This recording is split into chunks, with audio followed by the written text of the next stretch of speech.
आज का हमारा टॉपिक है फ्लेक्सिबिलिटी। फ्लेक्सिबिलिटी बहुत इंपॉर्टेंट एस्पेक्ट है और इसीलिए मेरा रिक्वेस्ट रहेगा to please concentrate. Flexibility, ability to adapt the context. मित्रों, अभी तक का जो हमारा जर्नी था for our series pause ponder proceed नाम का जो सीरीज चल रहा है, ये जो सीरीज हमने डिजाइन किया, डेवलप किया for personal development and psychological wellbeing, इस सीरीज में आपने देखा होगा कि पहले हमने कुछ सेशंस लिए जो फाउंडेशन सेशंस हैं, जो फंडामेंटल सेशंस हैं, जो बेसिक्स हैं। पहले हमने वो वाले सेशन आपके साथ में डील करने की कोशिश की, राइट फ्रॉम सेल्फ अवेयरनेस से लेकर इमोशनल मैनेजमेंट तक। और फिर उसके बाद में हमारा अभी थोड़ा हम डीपर जा रहे हैं और माइंडसेट स्ट्रेंथन कैसे होगा उसके कुछ टॉपिक्स हमने शुरू किए हैं, राइट फ्रॉम सेल्फ एस्टीम से पिछला सेशन हमने रेजिलियंस तक देखा और अब हम हमारे आज के टॉपिक पे हैं, वो है फ्लेक्सिबिलिटी। मित्रों, फ्लेक्सिबिलिटी ये जो एस्पेक्ट है ये डिमॉन्स्ट्रेट होती है एज ए फिजिकल एट्रीब्यूट।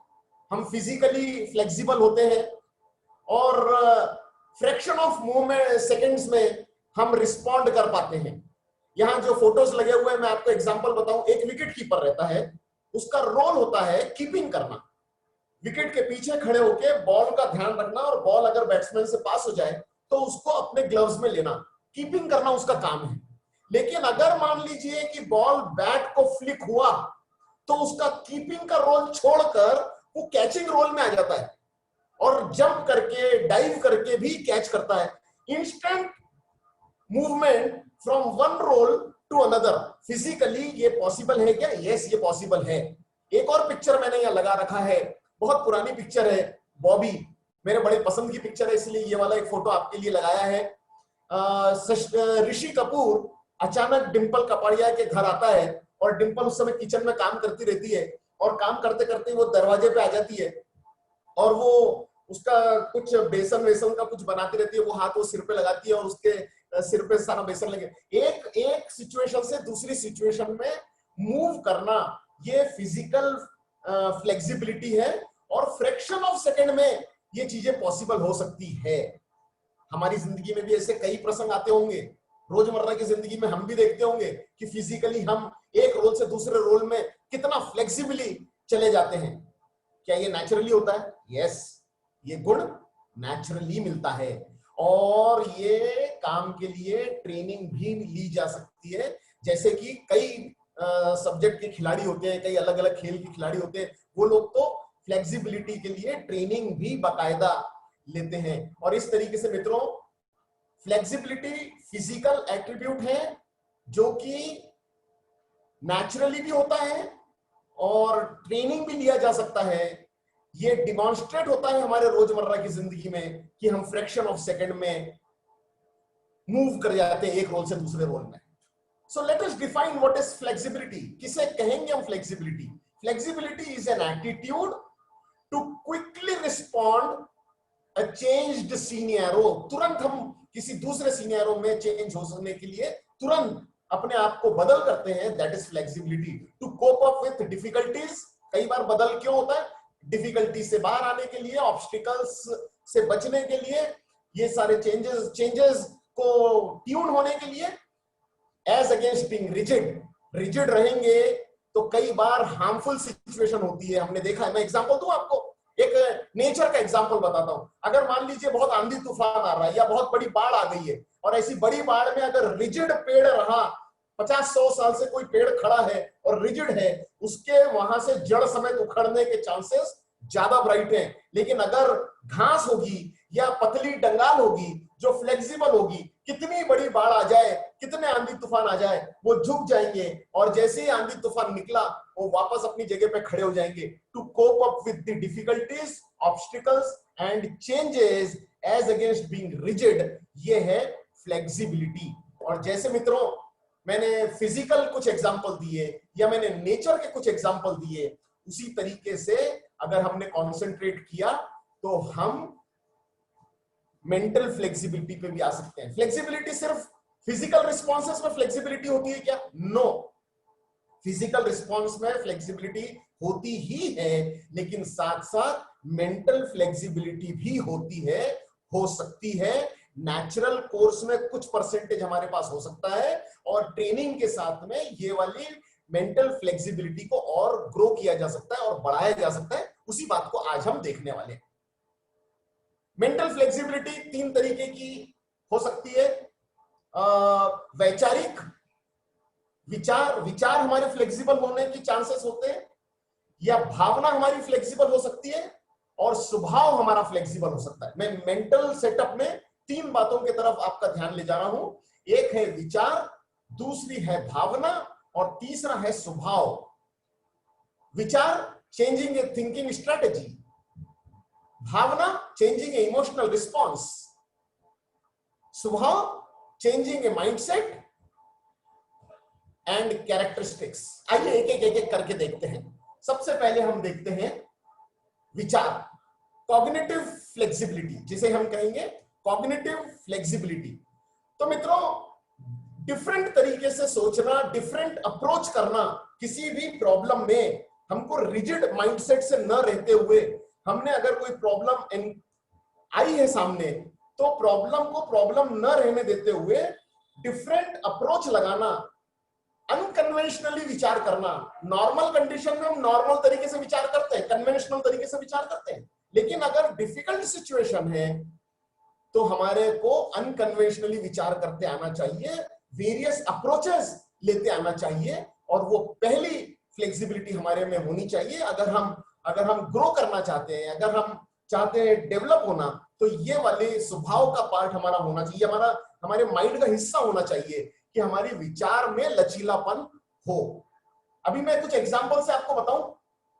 अभी कोविड का पीरियड चल रहा है, और ये कोविड के टाइम में आपने महसूस किया होगा, देखा होगा कि जो बड़े बड़े ब्रांड के भी शॉप्स होते थे ना, बड़े ब्रांड वाले शॉप जो अपने ब्रांड पर गुरूर करते थे, वो वाले शॉप भी, वो लोग मालूम है कस्टमर आ नहीं रहा है हमारे पास, तो उनके ऑफिस से, उनके पास से जो कॉल सेंटर्स है उनके, वहां से वो फोन करवाते हैं, एक कस्टमर के पास फोन करवाते हैं, और अपने प्रोडक्ट के बारे में बोलते हैं, साथ में सर्विसेज के बारे में बताते हैं कि हम आपको ये देंगे, वो देंगे, घर पहुंच के देंगे, इस तरीके से भेज देंगे, उस तरीके से भेज देंगे, भेजने का चार्ज भी नहीं लेंगे। उन्होंने अपने आप को इस गिवन सिचुएशन में उन्होंने अपने आप को फ्लेक्सिबल कर लिया है। इस तरीके से ही अप्रोच होना चाहिए। उन्होंने अपने विचार को, अपने सोच को बदला है। हमारी भी जिंदगी में अगर ऐसे मौके आते हैं तो अपनी सोच को बदलने का नजरिया हमारा होना चाहिए, ये मैं कहना चाहता हूं। एक एग्जांपल मैं आपसे और शेयर करना चाहता हूं। यही अगेन मैं कोविड की अगर बात करूं, तो कई सारे संस्थाओं ने बोला कि अपना मास्क आप खुद बनाएं, और जैसे ही लोगों को बोला कि अपना मास्क खुद बनाए, कोई जरूरी नहीं है आपको मेडिकल स्टोर में जाके मास्क खरीद के लेके आने का, तुरंत हमारे माइंड ने एक्सेप्ट किया इस विचारधारा को। अदरवाइज हम मास्क बोले तो मेडिकल शॉप में जाना और वहां से मास्क खरीद के लाना, लेकिन जैसे ही पता चला कि घर में बनाना चाहिए, कितने लोगों ने कितने डिजाइन के मास्क बनाए हैं, अपना अपना डिजाइन, सेपरेट डिजाइन, अपने लाइकिंग का डिजाइन, अपने लाइकिंग के कपड़े। कोई लोगों ने सिल्क के मास्क बनाए, कोई ने कॉटन के मास्क बनाए, कोई ने कांजीवरम के मास्क बनाए, छोटे बच्चों के लिए वैसे मास्क बनाए, उनके लिए उनके टाइप के डिजाइन। ये डिफरेंट अप्रोचेस है, डिफरेंट वे ऑफ अप्रोचेस। हमारा सोचना, हमारा विचार करने का नजरिया जो है वो फ्लेक्सिबल होना चाहिए, ये मैं आपसे निवेदन कर रहा हूं। अगर मैं एक एग्जांपल आपको और दूं, मैं अपना पर्सनल एक एग्जांपल बताता हूं, मेरे को बड़ा पसंद भी है वो एग्जांपल, और कई जगह मैंने शेयर किया है, आपसे भी शेयर करता हूं। मित्रों, मैं सुबह सुबह मॉर्निंग वॉक पर रोज जाता हूं।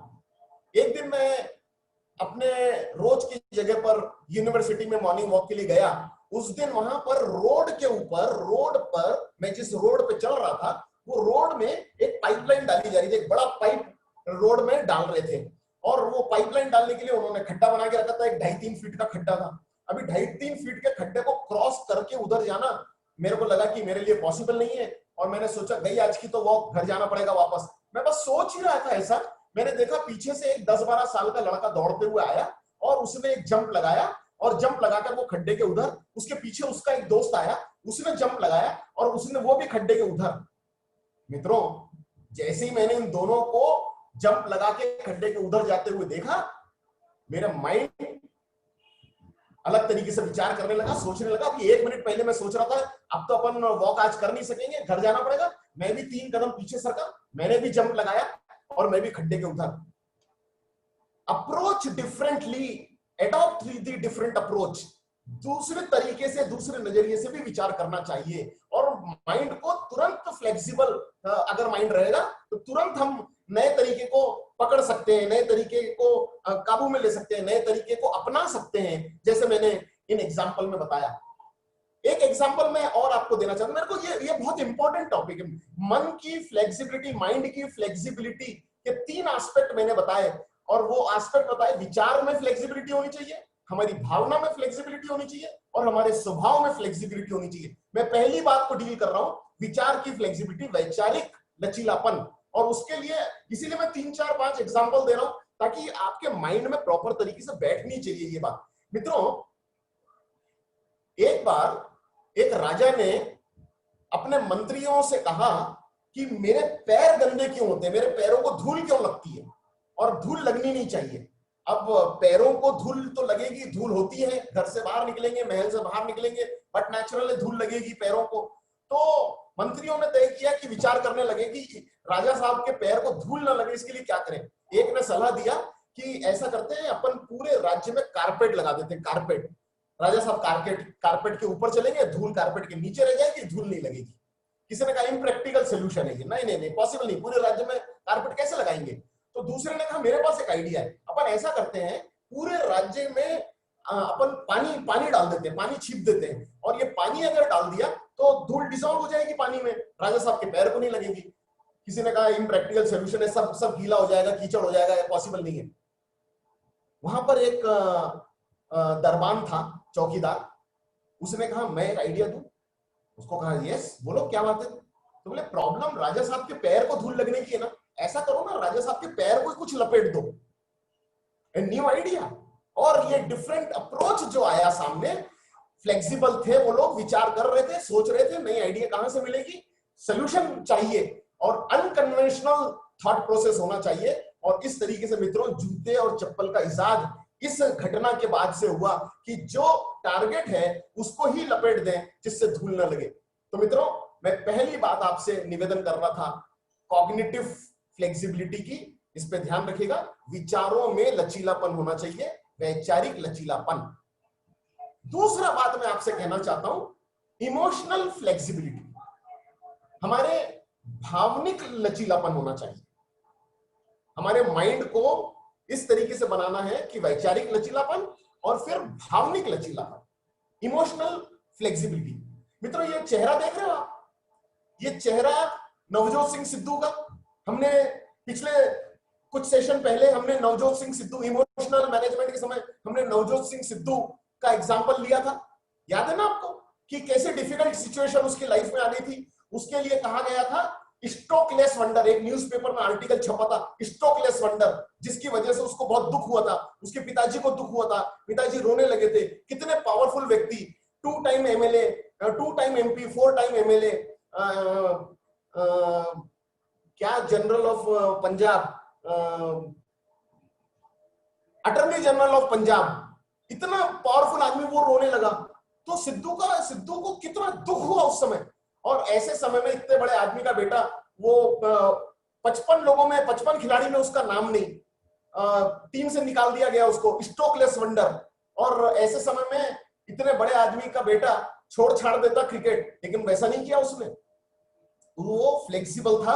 अगर मेरे बारे में ऐसा छप सकता है, मेरे को 55 में शामिल नहीं किया जा सकता है, तो भी मैं मेहनत करूंगा और अपने आप को सिद्ध करके बताऊंगा। मेरे पापा के आंखों में जो आंसू आए, वो आंसू को मैं अपनी काबिलियत से सिद्ध करके बताऊंगा। और इस तरीके से मित्रों, पॉजिटिव इमोशन की तरफ जाना चाहिए। वेनेवर हमने जैसा प्लान किया वैसे प्लान से अगर हमारा काम नहीं होता है, तो निगेटिव इमोशन डोमिनेट करने की कोशिश करते हैं। और ऐसे समय में जब निगेटिव इमोशन हमारे ऊपर हावी होने लगते हैं, तब we should move towards the positive emotion. और ये पॉजिटिव इमोशन, सिद्धू ने भी वही किया, इतनी मेहनत की, अपने सारे रंगीन कपड़े बांट दिए लोगों को, 10-10, 12-12, 16-16 घंटे मेहनत करने लगा। पॉकेट मनी बस्ती के लड़कों को देता था जो उसके लिए बॉलिंग डालते थे, हाथों से खून आता था उसकी प्रैक्टिस में। लेकिन फाइनली जिसने उसके बारे में न्यूज़पेपर में आर्टिकल लिखा था, स्ट्रोकलेस वंडर, उसी ने लिखा from strokeless wonder to the hard hitting batsman. Achieve किया मित्रों उसने। इमोशनल फ्लेक्सिबिलिटी होनी चाहिए। प्रॉब्लम के समय में हमने हार नहीं माननी चाहिए। मन में, हमारे इमोशन में, हमारी भावनाओं में लचीलापन होना चाहिए, और कैसे हम हासिल करें अपना मुकाम को, उसके लिए पॉजिटिव सोच हमारी होनी चाहिए। मित्रों, मैं एक पर्सनल एग्जांपल मेरी जिंदगी का बताता हूं।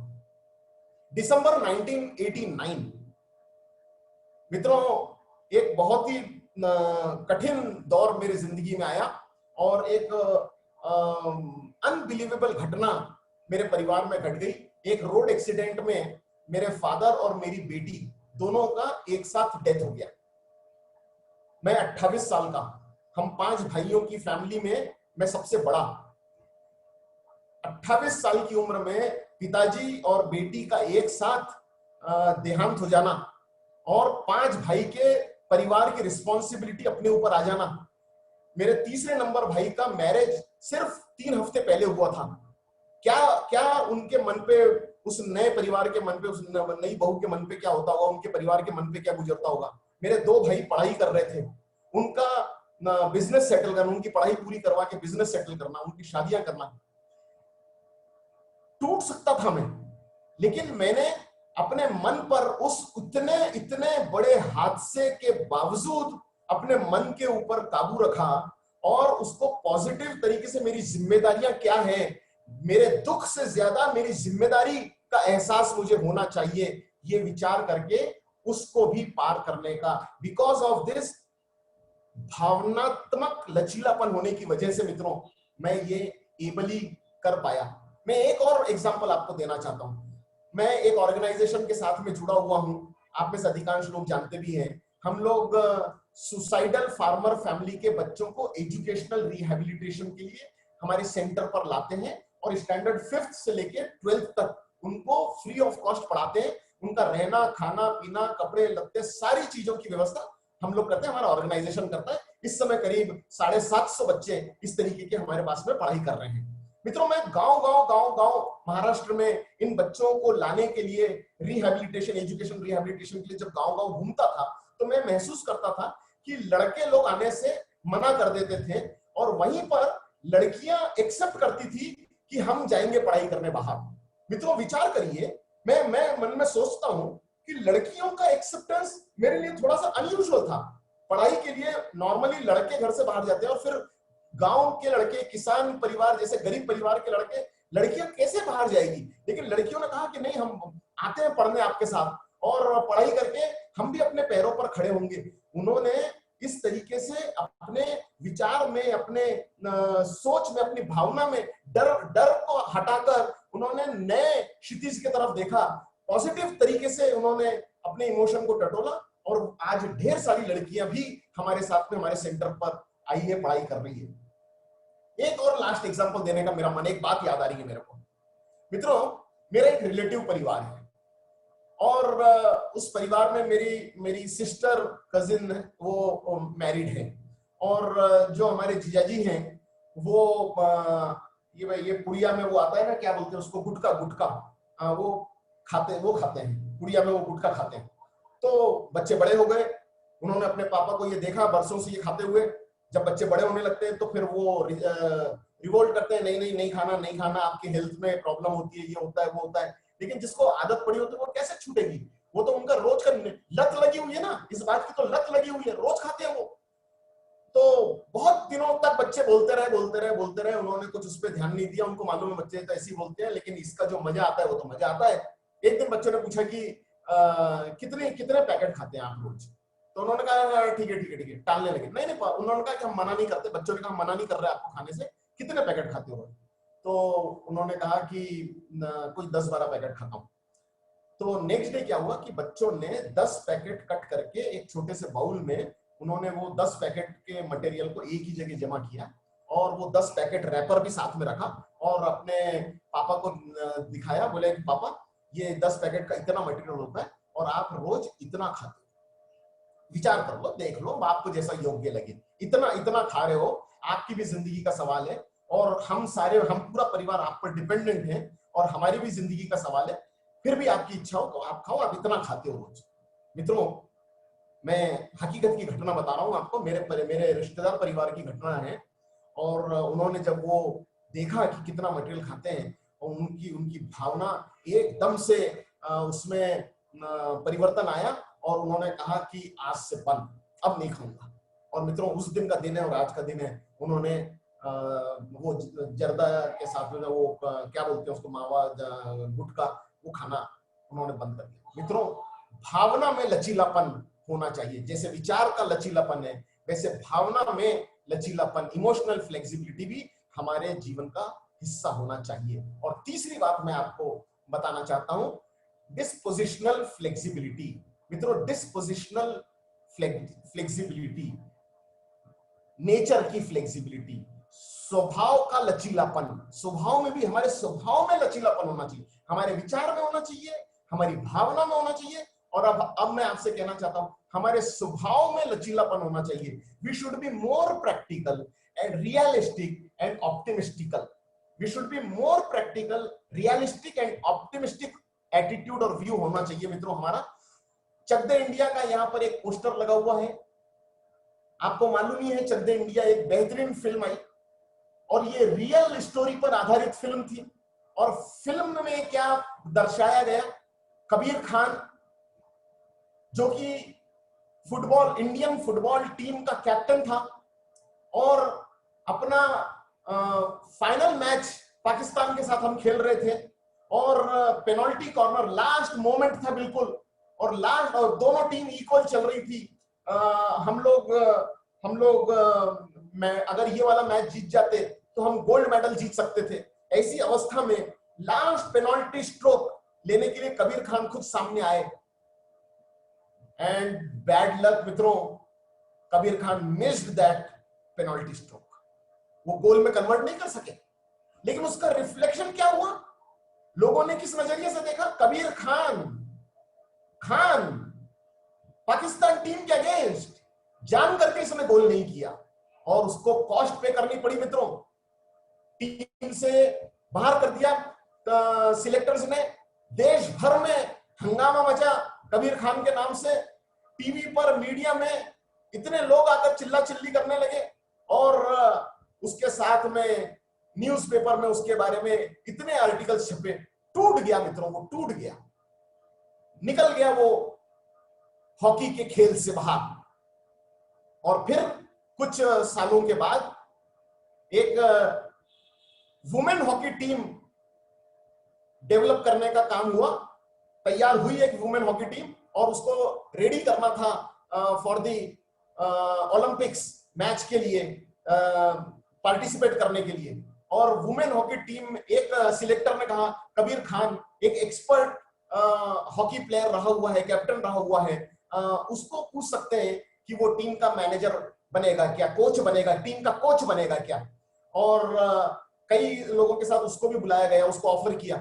मित्रों, विचार करें, जो व्यक्ति खुद खिलाड़ी रहा हुआ है, इतनी जिल्लत उसने सहन की हुई है और उसको बोला जा रहा है कि वुमेन टीम का कोच बन जाइए। वैसे ही हमारे देश में खेल में, हॉकी में, क्रिकेट में जो मेन टीम होती है वो मेल टीम होती है, वुमेन टीम का वो अस्तित्व नहीं होता, वो लेवल नहीं होता नजर में, लोगों की नजर में जो मेल टीम का होता है। और वुमेन टीम का कोच के लिए कबीर खान को कहा और कबीर खान ने वो चैलेंज एक्सेप्ट किया। अपने विचार में उसने ये लचीलापन रखा कि नहीं, रिजिड नहीं रहना है, जो अपॉर्चुनिटी मिलती है मेरे को वो अपॉर्चुनिटी ग्रैब करना है। अगर मैंने अपने देश का नाम एक जगह पे कमा के नहीं बताया तो कम से कम एक मौका मुझे मिल रहा है दूसरी जगह पे, और उस मौके को गंवाना नहीं चाहिए। मैं ये टीम तैयार करूंगा और कोशिश करूंगा कि ये टीम मेडल लेकर आए। उसने अपने विचार में लचीलापन रखा। मैं वो पूरी स्टोरी आपको पिक्चर की नहीं बता रहा कि बाद में वो हम लोग कैसे कैसे मैच खेले, कैसे उसने टीम तैयार किया और कैसे मैच जीते, और फाइनली कबीर खान के मेहनत की वजह से और टीम के परफॉर्मेंस की वजह से फाइनली गोल्ड मेडल हमारी वुमेन टीम को मिला और इस तरीके से ये पूरी स्टोरी बनती है। लेकिन मैं यहाँ पॉइंट आपको रेज करना चाहता हूँ, वो ये रेज करना चाह रहा हूं कि किस तरीके से कबीर खान ने अपने माइंड को फ्लेक्सिबल रखा, अपने विचार को फ्लेक्सिबल रखा। विचारों में भी फ्लेक्सिबिलिटी होनी चाहिए, रिजिडिटी नहीं होनी चाहिए। अभी कोविड का जमाना है, कोविड की कई परेशानी है। कुछ लोग जॉब करते थे, उनकी जॉब चली गई। मैं जानता हूं ऐसे कुछ लोगों को पर्सनल, मेरे दोस्तों में, कि जो जॉब करते थे 9 to 5 9 to 6 का जॉब, बड़े कंफर्टेबल थे जॉब में, ऑफिस जाने का, जो काम बोला करने का, घर आने का, इसके बाद में कोई चिंता नहीं। ये लोगों का जॉब गया और अब वो बिजनेस करने में आ गए। अब बिजनेस करना इनके बूते की बात नहीं, इन्होंने जिंदगी में बिजनेस किया नहीं, कस्टमर पटाते कैसे है मालूम नहीं, अपना माल बेचते कैसे मालूम नहीं, कस्टमर की 100 क्वेरी को कैसे पॉजिटिव रहते हुए जवाब देना आदत नहीं। लेकिन अगर फ्लेक्सिबिलिटी है विचारों में तो ये वाला काम भी लोगों ने पॉसिबल किया है। ऐसे ढेर सारे उदाहरण मैं आपके साथ दे सकता हूं। एक बहुत ही बेहतरीन उदाहरण मेरे को अपने कॉलेज डेज का याद आ रहा है मित्रों। मैं कॉलेज में पढ़ता था, मेरे साथ में एक लड़की पढ़ती थी, हमारी फैमिली फ्रेंड्स थे हम लोग, हमारा घर में आना जाना था एक दूसरे के। मैं उनके घर जब जाता था, सरदार फैमिली थी वो, सरदार फैमिली, मैं उनके घर जाता था तो उस लड़की की माँ कहती थी, समझा इसको, इसको सरदार से शादी नहीं करनी। बोलती है मेरे को सरदार से शादी नहीं करनी, उसको वो बड़े बड़े बाल, लंबे लंबे बाल, वो बांधे रखना करना, वो सब उसको पसंद नहीं था। तो बोलती है कि मेरे को सरदार लड़के से शादी नहीं करना। बट डेस्टिनी तो डेस्टिनी है।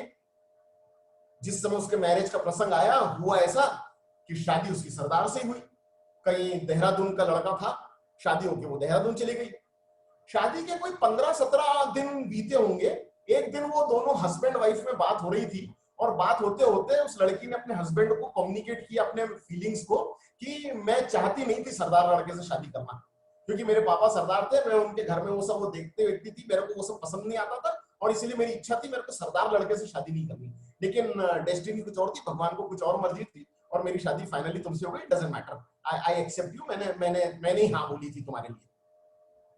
मित्रों, अगले दिन सुबेरे उसका हस्बैंड वो सरदार ऑफिस गया घर से बाहर, और शाम को जब ऑफिस खत्म हुआ और घर आया, so what is surprise,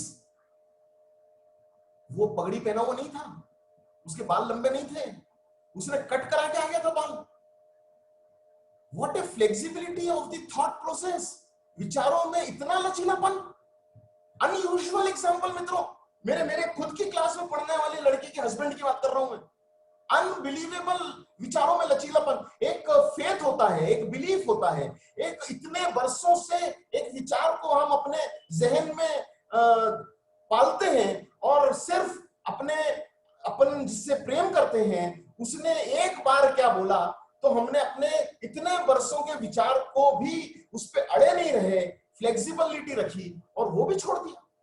this is the height of लचीलापन। इस तरीके से लचीलापन आजकल के जिंदगी, आजकल के परिवारों में, मैं अपने परिवार की एक बात बताऊं, जैसे मैंने भी थोड़ी देर पहले बताया कि वी आर 5 ब्रदर्स, हम 5 भाइयों का परिवार है। मेरी मदर के कुछ नियम थे घर के जो उनकी बहुओं के लिए उनके बनाए हुए थे कि बहुओं को कैसे रहना है। और फॉर एग्जांपल मैं एक एग्जांपल देता हूं कि ड्रेसअप कैसा होना। तो बहुओं ने नेचुरल है कि ऑर्थोडॉक्स फैमिली है, मारवाड़ी फैमिली है, तो डेफिनेटली साड़ी पहनना एक कंपल्शन है और उन्होंने वैसे ही अपनी बहुओं को ट्रेंड किया और सारी बहुओं ने पूरी जिंदगी वो वाली बात मानी। अब हमारे यहाँ नेक्स्ट जनरेशन की भी बहुएं आ रही हैं और जो हमारे बेटे की वाइफ अब आ रही हैं, घर में आ गई हैं, आना शुरू है। तो मैंने खुद ने ऑब्जर्व किया कि अब वो लोग सिर्फ साड़ी नहीं पहनते, वो साड़ी भी पहनते हैं, साथ में वो ड्रेस भी पहनते हैं, घर में ड्रेस पहन के रहते हैं। तो एक दिन मैंने अपनी माँ से पूछा कि ये जो नई बहुएं आई हैं, ये ड्रेस पहनती है, ये चलता है तुम्हारे को? तो बोले अपना सारा काम अपनी बहुओं तक था, मेरा सारा जो नियम कायदा था मेरी बहुओं तक था, और अब उनकी बहुओं के नियम कायदे उनके तरफ। माइंड की कितनी बड़ी फ्लेक्सिबिलिटी। और अगर इस तरीके से माइंड की फ्लेक्सिबिलिटी हो, हमारे विचारों में ऐसा लचीलापन हो, तो डेफिनेटली मित्रों परिवार कैसा रहेगा आप समझ सकते हैं, कितना बंधा हुआ और कितना खुशनुमा। तो मेरा कहना यह है मित्रों कि 3 बातें मैं कह रहा हूं। विचार में फ्लेक्सिबिलिटी होनी चाहिए, हमारे स्वभाव में फ्लेक्सिबिलिटी होनी चाहिए, और हमारे भावना में फ्लेक्सिबिलिटी होनी चाहिए। ये तीन बातों में, हमारे विचार में, हमारे भावना में और हमारे स्वभाव में फ्लेक्सिबिलिटी लाएं।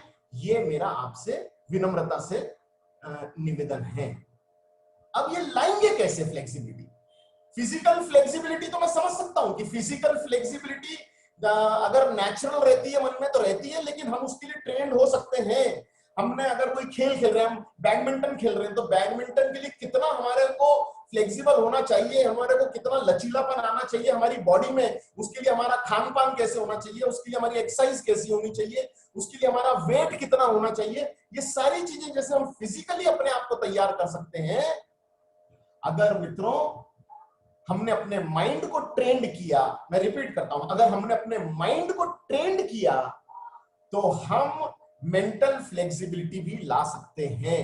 और माइंड को ट्रेन करने के लिए मैं कुछ ब्रेन एक्सरसाइज के बारे में आपसे शेयर कर रहा हूं कि there are certain brain exercise that improves mental flexibility. हमारे माइंड की फ्लेक्सिबिलिटी की भी ट्रेनिंग कुछ ब्रेन एक्सरसाइज से हो सकती है। तीन एरिया है जिसके ऊपर हमें काम करना चाहिए हमारे रोजमर्रा की आदतों के लिए। मैं फिर कह रहा हूं, रोजमर्रा की आदतों में हमने कुछ ऐसा करना चाहिए जिससे हमारे माइंड को ट्रेनिंग मिले फ्लेक्सिबिलिटी के लिए। हमारे रोजमर्रा के जो हम चीजें सीखते रहते हैं उसके सीखने में कुछ हमने ऐसा करना चाहिए जिससे हमारे माइंड को ट्रेनिंग मिले फ्लेक्सिबिलिटी के लिए। और हमारा एटीट्यूड, जो हमारा नजरिया है, जो हमारा दृष्टिकोण है, वो भी हमने इस तरीके से डेवलप करने की कोशिश करनी चाहिए जिससे हमारे माइंड को ट्रेनिंग मिले लचीलेपन की। तो पहली चीज को अपन देखते हैं, तीन बातें मैंने कहा, हैबिट, स्किल एंड एटीट्यूड। और मित्रों हम पहली चीज देखते हैं, वो है habit. Variety of things, variety of तरीके से हम चीजों को ऑब्जर्व कर सकते हैं, चीजों को हम ऑब्जर्व कर सकते हैं वैरायटी ऑफ तरीके से। ऑब्जर्वेशन एक बहुत इंपॉर्टेंट एस्पेक्ट है मित्रों, ऑब्जर्वेशन बहुत जरूरी है, ऑब्जर्वेशन करते आना चाहिए और ऑब्जर्वेशन से सीखने आना चाहिए रोजमर्रा की जिंदगी में। मैं एग्जांपल, मैं सेकंड बुलेट की बात करता हूं, मीट दी पीपल। हम नए नए लोगों से मिलते हैं, नई आइडिया को डिस्कस करते हैं, नए तरीके को अपनाने की कोशिश करते हैं, नई चीजें सीखते हैं। एक ही काम में मल्टीपल तरीके से कैसे हम काम कर सकते हैं, ये वाली चीज, एक चीज सामने आई तो ऐसे भी कर सकते हैं, वैसे भी कर सकते हैं, वैसे भी हो सकता है। इस तरीके से हमने विचार करना चाहिए, हमने सोचना चाहिए, नई नई आइडियाज जनरेट करनी चाहिए और वो ऑब्जर्वेशन से लर्न कर सकते हैं। हमारी रोजमर्रा की आदतें जो हैं वो ऐसी हमने ऐसी ऑब्जर्वेशन की आदत बनानी चाहिए, ऐसी लर्निंग हैबिट डालनी चाहिए जो हमारे माइंड को ट्रेंड करे फ्लेक्सिबल बनने के लिए। मैं एक एग्जांपल देता हूं मित्रों आपको। आप में से कई लोग जानते हैं मैं ढेर सारे कार्यक्रमों में एज ए चीफ गेस्ट बन के जाता हूं। मैं एक प्रोग्राम में चीफ गेस्ट बन के गया, उन्होंने मेरे स्वागत में एक शॉल मेरे गले में डाली। मैंने कहा इतना बढ़िया कार्यक्रम आपने किया और उसके बढ़िया कार्यक्रम में ये जो शॉल भी मुझे पहनाई। मैं पिछले एक और कार्यक्रम, ये कार्यक्रम के पहले मैं एक कार्यक्रम में और गया था, वहां भी उन्होंने शॉल मुझे दी थी और वो शॉल मेरी गाड़ी में रखी है। आपने इतना अच्छा कार्यक्रम किया, आपका भी स्वागत मैं करना चाहता हूं, आप चलिए मेरे साथ कार तक और वहां पर मैं वो वाली शॉल आपको दे दूंगा, आपको मैं एक शॉल पहना देता हूं। तो मित्रों क्या हुआ, मैंने उनसे कहा क्या हुआ, मैं यहां आया था तब एक शॉल लेके आया था, अब जाऊंगा तो एक शॉल लेके जाऊंगा। अगर हम इसकी जगह, मैंने उनको एक आइडिया दिया, अगर हम इसके जगह आपके शॉल मुझे देने के बजाय आप मेरे को एक आइडिया दे देते और मैं भी आपके स्वागत में शॉल देने के बजाय एक आइडिया मैं आपको दे देता, तो जब मैं यहां से जाता मेरे पास भी दो आइडिया होती, एक जो मेरे पास थी वो और एक जो आपने दी वो, और मेरे जाने के बाद यहाँ आपके पास भी दो आइडिया होती। हमारे को अलग अलग तरीके से सोचना चाहिए, ऑब्जर्व करना चाहिए, चीजों को लर्न करना चाहिए और हमारी रोजमर्रा की हैबिट में, हमारी रोजमर्रा के कामों में इस तरीके की आदत विकसित करनी चाहिए, ऑब्जर्व करने की आदत विकसित करनी चाहिए जिससे हम अपने माइंड को फ्लेक्सिबल होने की ट्रेनिंग दे सके। बरसों से, पिछले 15 साल से हमारे यहाँ कार्यक्रमों में लोगों को शॉल डाल के ही स्वागत करने का परंपरा है। तो हम चेंज नहीं होंगे, हमारा माइंड चेंज नहीं करेंगे कभी, ऐसा रिजिड नहीं रहना चाहिए। हमने फ्लेक्सिबिलिटी रोजमर्रा के हमारे कामों में भी लानी चाहिए। और हमने पीछे के सेशन में देखा था मित्रों कि बॉडी माइंड कनेक्ट की बात, हमने बॉडी माइंड कनेक्ट की बात की थी एक्सरसाइज के साथ, मेडिटेशन के साथ ये पॉसिबल हो सकता है। तो पहली चीज मैं कह रहा हूं, अपने विचारों में लचीलापन लाने के लिए, अपनी भावना में लचीलापन लाने के लिए, अपने स्वभाव में लचीलापन लाने के लिए 3 बातें। पहला, आदतें, रोजमर्रा की हमारी आदतें, उन आदतों में हमारे को 0404 उन आदतों में हमारे को ऐसा चीजें, हमारी आदतें ऐसी बनानी चाहिए कि हमारे माइंड को ट्रेनिंग मिले फ्लेक्सिबिलिटी की। दूसरा, स्किल, चीजें सीखनी चाहिए। रोजमर्रा की जिंदगी में ढेर सारी चीजें हम सीख सकते हैं और ऐसी चीजें सीखें जिससे हमारा माइंड फ्लेक्सिबल होने में हमको मदद मिले। मैं आपसे कहना चाहता हूं, आउट ऑफ बॉक्स सोचना चाहिए, आउट ऑफ बॉक्स विचार करिए, या प्रॉब्लम सॉल्विंग की तरफ। प्रॉब्लम आया तो बजाय प्रॉब्लम में अटक जाए, अरे अब हम कर ही क्या सकते हैं, ऐसा सोचने के बजाय हमारे में वो गुण होना चाहिए, हमारे में वो कला होनी चाहिए कि हम उसके सोल्यूशन के बारे में विचार करें। हमें इंक्विजिट नेचर का होना चाहिए, स्पिरिट ऑफ इंक्वायरी। जो नई चीज देखे उसके बारे में पूछो, उसकी जानकारी लो, नई नई बातों को। नहीं तो कोई नई चीज देखी, मैं आपको एक एग्जांपल देता हूं। मैं गुजरात में ट्रैवल कर रहा था अपने ऑर्गेनाइजेशन के काम से, और शाम का समय था।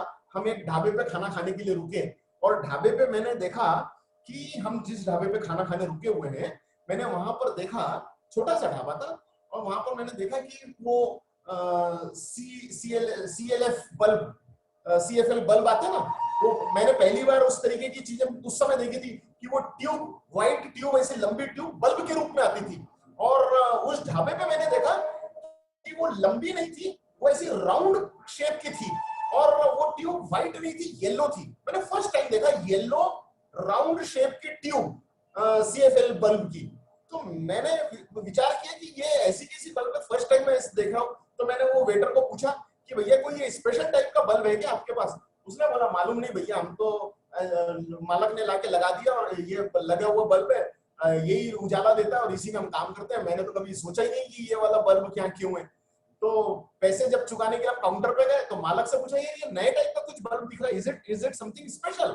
तो उसने कहा हाँ ये स्पेशल है, ये फ्लोरोसेंट लाइट का बल्ब है, और इसमें कीड़े मकोड़े नहीं आते, इसमें मच्छर मक्खी नहीं आते, और यहाँ खाने का ये सेटअप है। तो खाने के सेटअप में अगर इसका हम ध्यान रखेंगे तो ज्यादा हाइजेनिक होता है। इस तरीके से मैंने पूछा, पता किया तो पता चला। नहीं तो वो आदमी जो वहां पर वो काम कर रहा इतने सालों से, उसके सामने भी वो था, उसने कभी इंक्वायर नहीं किया। हमने अपने माइंड को अलग अलग तरीके से फ्लेक्सिबल, नई चीज दिखी तो उसके बारे में पता करो, वो दिखा उसके बारे में पता करो, वो दिखा उसके बारे में पता करो, पता करते रहना चाहिए, पूछते रहना चाहिए। मैं एक और एग्जांपल आपको देना चाहता हूँ। मैं पंजाब की तरफ एक बार ट्रैवल कर रहा था, शायद पंचकुला डिस्ट्रिक्ट में था। वहां पर भी हम एक ढाबे पे खाना खाने के लिए, मेन रोड पे ढाबा, बड़े बड़े ढाबे होते हैं वहां एक मेन रोड के ढाबे पे हम रुके खाना खाने, और मेरा खाना जल्दी हो गया, हमारे साथी लोग खाना खा रहे थे, हम कोई 12-15 लोग थे। जैसे मेरा खाना खत्म हुआ तो मैं इधर उधर देखने लगा, तो अक्रॉस द रोड के बिल्कुल अपोजिट साइड पे वहां पर एक बहुत बड़े अचार की दुकान थी, अचार की दुकान, पिकल शॉप। और वहां लिखा था, बड़े अक्षर में लिखा था अचार की दुकान, इतनी बड़ी, सिर्फ अचार की इतनी बड़ी दुकान तो मैंने अपनी लाइफ में पहली बार देखी थी। क्यूरियोसिटी वश मैं चला गया उधर रोड क्रॉस करके उस तरफ, और मैंने कहा कि भैया अचार, हंसी मजाक करने की अपने आदत के मुताबिक मैंने उसको पूछा कि भैया अचार कैसे कैसे कैसे कैसे ट्रक दिया अचार, कैसे ट्रक दिया अचार? तो वो बच्चा बैठा हुआ था, वो दौड़ के अंदर चला गया घर में मेरी आवाज सुन के, और उसने अपने पिताजी को लेकर आया बाहर। पिताजी आए तो मैं बड़ा सीरियस होकर बोला, भैया कैसे ट्रक दिया अचार? बोले कि कहाँ से आए आप? मैंने कहा कि नागपुर से आया, मैं नागपुर रहता हूँ। तो उन्होंने कहा क्या काम है आपका? मैंने कहा कि मैं होटल लाइन में सप्लाई करने का काम है, खाने पीने की चीज सप्लाई करता हूँ, अचार भी लगता रहता है हमारे को। तो कैसे ट्रक दिया अचार उसने? तो उसने कहा आपका मेरा कार्ड वार्ड दे दो, मैं आपको सब डिटेल वगैरह भेजता हूँ, और मेल आईडी वगैरह पे मैं आपको सब डिटेल भेजता हूँ, पूरा पैकेज भेजता हूँ। बात हो गई, मैं अपने वापस आ गया, जब तक मेरे फैमिली का खाना वाना भी सबका हो गया था, तो मैं इधर वापस आ गया। मैं वापस आया तो मैंने देखा पीछे पीछे वो लड़का आया, एक 5 किलो का अचार का केन लेकर। वो पापा ने बोले हैं कि हमारे तरफ से गिफ्ट आपको। तो मित्रों मैंने बात की, मैंने इंक्वायर किया, मैंने पूछताछ की, मैं क्यूरियोसिटी था मेरे को, मेरा माइंड में ये फ्लेक्सिबिलिटी थी, ये आदत थी मेरे को कि इस तरीके से अगर टाइम अपना हो गया है तो इस टाइम को इस्तेमाल किस काम में कर सकते हैं। तो ये स्किल डेवलप करनी चाहिए कि नए नए तरीके से हमने इंक्वायर करने का एट्रीब्यूट हमारे में आना चाहिए, नए नए तरीके की गेम खेलने। अभी कोविड का पीरियड है, मैं मेरे कई दोस्तों को बोलता हूँ क्या करते हो घर पे, बोले अंताक्षरी खेलते हैं। जब फर्स्ट लॉकडाउन था ना, फर्स्ट लॉकडाउन उस दरमियान की बात, अंताक्षरी खेलते हैं। ठीक है, अंताक्षरी खेलते हैं, बहुत अच्छी बात है, फैमिली में गेम्स होने चाहिए, लेकिन कई क्रिएटिव एक्टिविटीज होती है, कई क्रिएटिव गेम्स होते हैं, कई पजल के गेम होते हैं। ये वाली चीजों को भी अगर हम खेलने लगेंगे, आजकल तो इतने सारे नए नए बोर्ड गेम आ गए हैं, लाइए घर पर खेलिए, उनसे बच्चों के साथ खेलिए। इस तरीके से आप नई नई स्किल डेवलप करेंगे, अपने माइंड को ट्रेंड करिए। माइंड की ट्रेनिंग का काम है कि जिससे आपके माइंड को फ्लेक्सिबल बनाने में ट्रेनिंग मिलने का काम होगा। और तीसरी बात है मित्रों, एटीट्यूड। मैं ये सब ब्रेन एक्सरसाइज बता रहा हूं आपको, आपके माइंड को चर्न करिए कि जिससे आपके माइंड में फ्लेक्सिबिलिटी आए।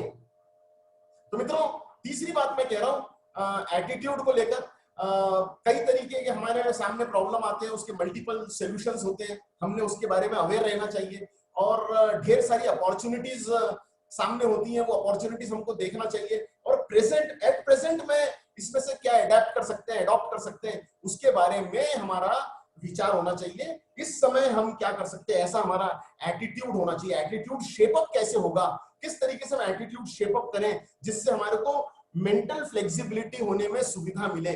और कई बार चीजें जैसे हम प्लान करते हैं वैसे होती नहीं है। आपने और मैंने, मैं एक एग्जांपल आपके सामने शेयर करता हूं, आपने और मैंने, सब लोगों ने एक कहानी बचपन में अपने स्कूल में हमने सुनी थी, और वो कहानी मुझे याद है कि खरगोश और कछुए की दौड़। आपको भी याद आया ना? आपकी कहानी में कौन जीता था? यस, ऑफ कोर्स, कछुआ जीत सकता था। खरगोश, एबिलिटी थी खरगोश में, लेकिन अपनी एबिलिटी के बावजूद वो जीता नहीं, वो हार गया और कछुआ जीत गया। क्यों? क्योंकि खरगोश बीच में ही, रेस के बीच में ही सो गया था। मित्रों,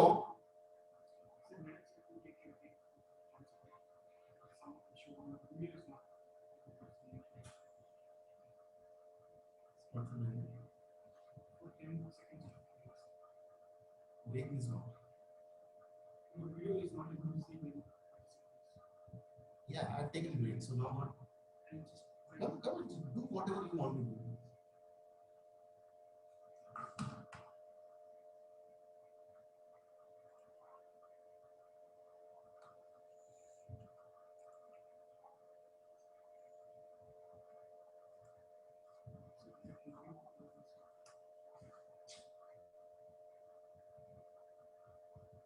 What is the number? Whose number? Mine? Say. 678. That is not the number.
Can you listen me?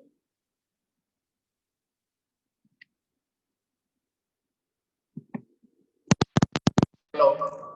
Can you listen me? Can somebody update me on chat? Am I audible? Am I no sound?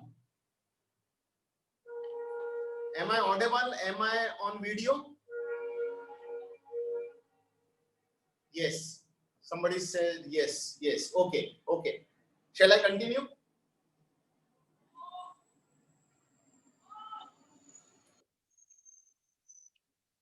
Okay okay.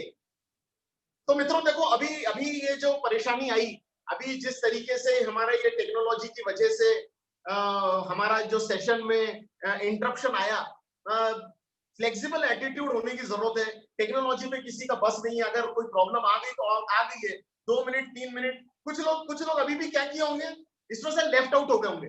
1 घंटे से सारी मेहनत चल रही है, पिछले 45 minute से इतनी मेहनत चल रही है।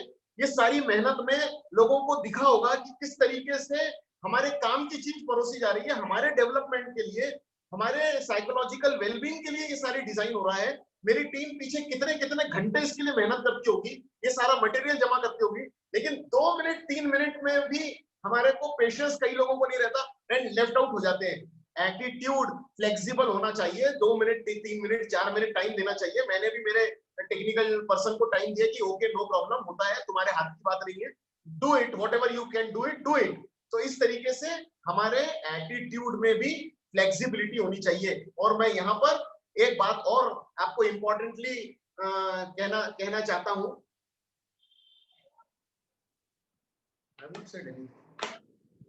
एक बात मैं आपको और इंपॉर्टेंटली कहना चाहता हूं कि ये सारी चीजें हमारे को सेंसिटिव तरीके से देखना चाहिए। मित्रों, we should be sensitive on all such aspect. हमारे ये जो इमोशंस है, हमारी ये जो भावनाएं हैं, ये बच्चों के साथ डील करने में कैसी होनी चाहिए, इसके लिए भी हमारी सेंसिटिविटी होनी चाहिए। बच्चे हमको देखकर सीखते हैं, दे लर्न थ्रू ऑब्जर्वेशन। पहला शब्द बच्चा बोलना नहीं सीखता, पहला वो देख के सीखता है। आपने जो किया वैसा वो करना चाहता है, आप जिस तरीके से एक्टिंग करते हो बच्चा करना। हमारा सीख का जो तरीका है वो ऑब्जर्वेशन का है। बच्चे एडल्ट्स को देखते हैं, ऑब्जर्व करते हैं और उन्हीं से सीखते हैं। और इसीलिए हमारी मानसिकता में इस तरीके का लचीलापन हो, हमारे एटीट्यूड में हमने ऐसी स्किल डेवलप करनी चाहिए, हमने आदत में ये शुमार करना चाहिए कि वो कौन कौन सी रोजमर्रा की चीजें हैं जिसको हम इस तरीके से डिजाइन करें, डेवलप करें, जिससे हमारे माइंड को ट्रेनिंग मिले कि हम और ज्यादा लचीलेपन की तरफ आगे बढ़े। तो मित्रों, मैं पूरी सीरीज को, अगर मैं अभी ये पूरे आज के टॉपिक को मैं अगर आपके सामने समराइज करना चाहूं तो मैं इतना ही कहना चाहूंगा कि the only constant thing in life is change. एक ही चीज है जो कांस्टेंट है, अडिग है, और वो क्या है? वो है चेंज। नियमित रूप से जो रहने वाली चीज है वो है change. Change is the constant thing in life. So my dear friends, जो हमने अभी पूरी देर बात की, लचीलापन होना चाहिए, फिजिकल लचीलेपन के साथ साथ मानसिक लचीलापन होना चाहिए। और मानसिक लचीलापन के लिए 3 एट्रीब्यूट मैंने बताए। विचारों में लचीलापन होना चाहिए, हमारी भावना में लचीलापन होना चाहिए, हमारे स्वभाव में लचीलापन होना चाहिए। ढेर सारे आज मैंने एग्जांपल्स आज आपके साथ शेयर किए। और इसके साथ साथ हमने अपने माइंड को ट्रेन करना चाहिए हमारी रोजमर्रा की हैबिट में, जो हम रोजमर्रा की आदतें हमारे को होती है, जो हम स्किल, छोटे छोटे स्किल जो हम सीखते हैं, और जो हमारा एटीट्यूड होता है, उसको हमने इस तरीके से करना चाहिए कि वो हमें ट्रेनिंग दे, हमारे माइंड को ट्रेनिंग दे फ्लेक्सिबल रहने की। इतना ही कह सकता हूं मित्रों। Be ready by improving your flexibility to adapt to the change. ये चेंजेस जो होते हैं, वो चेंजेस को अडेप्ट करने के लिए आपके माइंड ने फ्लेक्सिबल रहना चाहिए। आज के लिए इतना ही मित्रों। आपका बहुत बहुत धन्यवाद फॉर योर पेशेंस लिसनिंग। और क्वेश्चन आंसर सेशन करते हैं शुरू।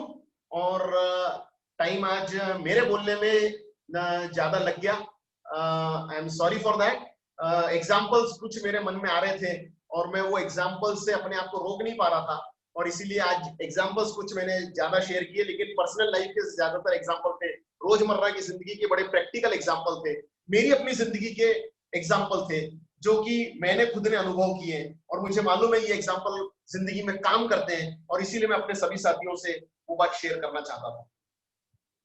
एक बात मेरे सामने आ रही है, क्वेश्चन मेरे सामने आ रहा है, sir my father expired suddenly 14 years back, I was very close to my dad. Still now, whenever I remember, I feel insecure and tears start coming and avoid going to my mother's place. It becomes very difficult to control my emotions. I am trying to follow what good things he used to do. He died 2 days after my birth. Oh my God. Since then, I am unable to celebrate or even accept my birthday wishes from anyone. We understand, हम समझ सकते हैं मेरे मित्र, आपके जिंदगी में ये जो प्रॉब्लम हुई है ये मैं समझ सकता हूं, और मैं फिर से आपको कहना चाहूंगा कि कई चीजें, जैसे मैं कह रहा था कि कई चीजें हमारे कंट्रोल में नहीं होती है और हमारे को एक्सेप्ट करना होता है कि जो फैक्ट है वो फैक्ट है, हमारे हाथ में नहीं है, हमारे हाथ में नहीं है। बजाय उन यादों के प्रॉब्लमेटिक बातों में आप वापस पापा को याद करके या उस इमोशंस को याद करके आप पापा को वापस ला सकते हैं क्या? नहीं ला सकते। मैं आपको एक तरीका बताता हूं जो मैंने अपने लिए इस्तेमाल किया, वो तरीका मैं आपको बताता हूं कि आपके पापा कैसे थे, आपके पापा किस स्वभाव के थे, किस तरीके से वो डील करते थे, वो क्या चाहते थे। अगर उनकी इच्छाओं की पूर्ति में आप योगदान दे सके तो मैं डेफिनेटली कह सकता हूं कि आप अपनी इस इमोशन से बाहर भी निकलने में आपको सहायता होगी, और साथ ही साथ मित्र मेरे, आपको आपके पापा के और नजदीक होने का मौका मिलेगा। आपकी मम्मी ने बजाय ऐसा सोचने कि मैं अपनी मम्मी के पास नहीं जाऊंगा क्योंकि वो इमोशंस याद आते हैं और मैं उसको सहन नहीं कर पाता, इसके बजाय आपकी मम्मी ने बोलना चाहिए आपको, इस तरीके का आपका एट्रीब्यूट डेवलप करो कि आपकी मम्मी ने बोलना चाहिए, तुम तो बिल्कुल पापा जैसी बात करते हो, तुम तो बिल्कुल पापा जैसे काम करते हो, पापा यही चाहते थे, पापा वही चाहते, तुम बिल्कुल वैसा कर रहे हो। अगर ये आप कर पाए तो मैं आपकी जानकारी के लिए बताता हूं कि आपकी मां से खुश और दुनिया में दूसरा और कोई नहीं होगा। Please try this. एक बात और बोलना है, आपके पापा की डेथ आपके बर्थ के, आपने क्या बोला, बर्थ के 2 दिन आफ्टर 2 days, आपने 2 दिन, भले ही समझते नहीं होंगे लेकिन 2 दिन तो पापा को देखा ना। मेरे ग्रैंडफादर, मेरे रियल ग्रैंडफादर, मेरे पापा के पापा, उनकी डेथ मेरे पापा के जन्म के 2 महीने पहले हो गई थी। मेरे दादाजी की डेथ के 2 महीने के बाद मेरे पापा का जन्म हुआ। उन्होंने तो पापा को देखा ही नहीं। मैंने कई चीजें अपने पापा से सीखी और इसीलिए आपसे ये वाली बात पर्सनल लेवल पे भी शेयर कर सकता हूं। हाउ टू डील, एक नया क्वेश्चन ले रहा हूं मैं, how to deal with dangerous और इनकन्वीनियंट सिचुएशन। डेंजरस सिचुएशन मतलब इमीडिएट हार्म टू समवन, तो ऐसे में एप्रोप्रिएट तरीके से कैसे डील करें? तो जिस बात का थ्रेट है वो थ्रेट को दूर करो। नए, जैसे मैंने कहा, नए तरीके समझो, नई चीजें सीखो, नई आदतें डालो। अगर हमको किसी बात से थ्रेट है, आपने डिटेल लिखा नहीं कि क्या थ्रेट है या क्या इनकन्वीनियंस है, सिचुएशन कौन सी थ्रेट की है या कौन सी इनकन्वीनियंस सिचुएशन है। अगर आप इसके बारे में बताते, एग्जाम्पल कुछ कोट करते तो मैं बता सकता था, लेकिन मैं मेरे तरफ से एग्जाम्पल पुटअप कर देता हूं। मान लीजिए कि एक युवा लड़की को थ्रेट है कि वो जब घर से निकलती है और कॉलेज जाती है तो उसका रोड एक ही होता है, यही वाले रोड से उसको घर से निकलना और कॉलेज जाना है। तो छोटे शहरों में या टाउन प्लेस पे एक ही रोड है, उसी रोड से जाना, घर जाना, कॉलेज आना, घर जाना, कॉलेज आना। तो ये जो अपने को करना है, ये इसमें वहां रास्ते में वो चौक पे वो जो 2-3 लड़के रहते हैं उनसे थ्रेट रहती है, इनकन्वीनियंस सिचुएशन रहती है। ऐसे समय में क्या करें? तो ऐसे समय में आपको या तो रास्ता बदलना पड़ेगा, थोड़ा सा लंबा रास्ता लेके जाना पड़ेगा, या अपने साथ में 2-3-4 फ्रेंड्स लोग मिलकर जाने पड़ेंगे, या अपने आप को शारीरिक रूप से और मानसिक रूप से इतना सचेत बनाना पड़ेगा, इतना सक्षम बनाना पड़ेगा कि आपको वो वाली तौर तरीके का सामना करने के लिए आप स्वयं को तैयार करो। तो इस तरीके से भी डील किया जा सकता है। पर्सनल लेवल पर अगर आपने कोई डेंजरस सिचुएशन के बारे में या इनकन्वीनियंट सिचुएशन के बारे में आप मुझे अगर बताओ तो मैं जरूर उसके बारे में आपसे शेयर कर सकता हूँ। एक और सिचुएशन अगर मैं कोट करूं, छोटे बच्चे लोग ये टेक्नोलॉजी के गैजेट्स पे नई वो चीज देख सकते हैं। डेंजरस सिचुएशन है ये इनकन्वीनियंट सिचुएशन है, इनएप्रोप्रिएट है। ऐसे समय में क्या करें? तो ऐसे समय में दो काम होते हैं। एक, बच्चों को पॉजिटिवली समझाएं, बजाय छुपाने के चीजें बच्चों को पॉजिटिवली समझाएं। और दूसरी बात है कि इस तरीके के लॉक्स आते हैं, गैजेट्स के लॉक्स आते हैं कि कौन सी चीजें किस एज में बच्चे ओपन कर सकते हैं, देख सकते हैं, और कौन सी चीजें ओपन नहीं कर सकते, देख नहीं सकते। इस तरीके से भी डील किया। प्रॉब्लम में सोल्यूशन ढूंढो, बजाय बच्चों के ऊपर ये ब्लेम लगा देना कि ये तो है ही ऐसे, जनरेशन ही ऐसी है, आजकल की तो बच्चे सुनते ही नहीं है, गैजेट का काम ही क्या है। ये इम्प्रैक्टिकल बात करने के बजाय अप्रोच हमारा डिफरेंट होना चाहिए, हमारा माइंड फ्लेक्सिबल होना चाहिए। हम जैसे हम बच्चे थे अब वो वाले बच्चे नहीं रहे, और जैसे हमारे पेरेंट थे हम वो वाले पेरेंट भी नहीं है। ध्यान रहे, एप्रोप्रिएट तरीके से चीजों को डील करना चाहिए। मित्रों, और अगर कोई आपके क्वेश्चंस हो तो जेजीआई एडमिन पर अगर भेजें तो एक आध दो क्वेश्चंस मैं ले सकता हूं। टाइम हो चुका है, मैं जानता हूं, समझता हूं, और अगर अपन चाहें तो इस समय सेशन को यहाँ पर मैं क्लोज भी कर सकता हूं। मेरा निवेदन है आप सबके प्रति, मैं कृतज्ञता का भाव व्यक्त करता हूं, धन्यवाद देता हूं आपको। सेशन को बंद कर रहा हूं यहाँ पर।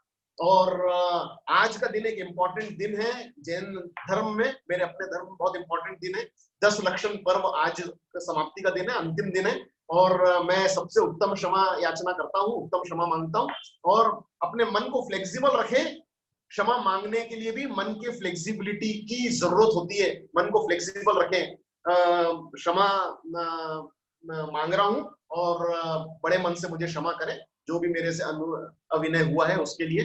और जैसे मैं आपसे गुजारिश किया था पिछले सेशन में कि ये सारे सेशंस जो कि यंग बच्चों के लिए बहुत ही इंपॉर्टेंट है, बहुत काम के हैं। देखिए, घर में ये वाली बातें हम बच्चों को समझा नहीं सकते, बता नहीं सकते। बच्चे घर वालों की बातों के ऊपर ध्यान नहीं देते, दिस इज द फैक्ट। ये वाला सारा पोर्शन करिकुलम में अवेलेबल नहीं है, और इसीलिए हम चाहते हैं अगर आपने हमारा टाई अप करके दिया स्कूल के साथ, तो हम ये सेशन स्कूल में ले जाना चाहते हैं, बच्चों के साथ डील करना चाहते हैं। और मैं स्वयं जैसे ये सेशन आपके साथ ले रहा हूं, बच्चों के साथ भी मैं स्वयं ये सेशन की शुरुआत करूंगा। निवेदन के साथ आज इतना ही।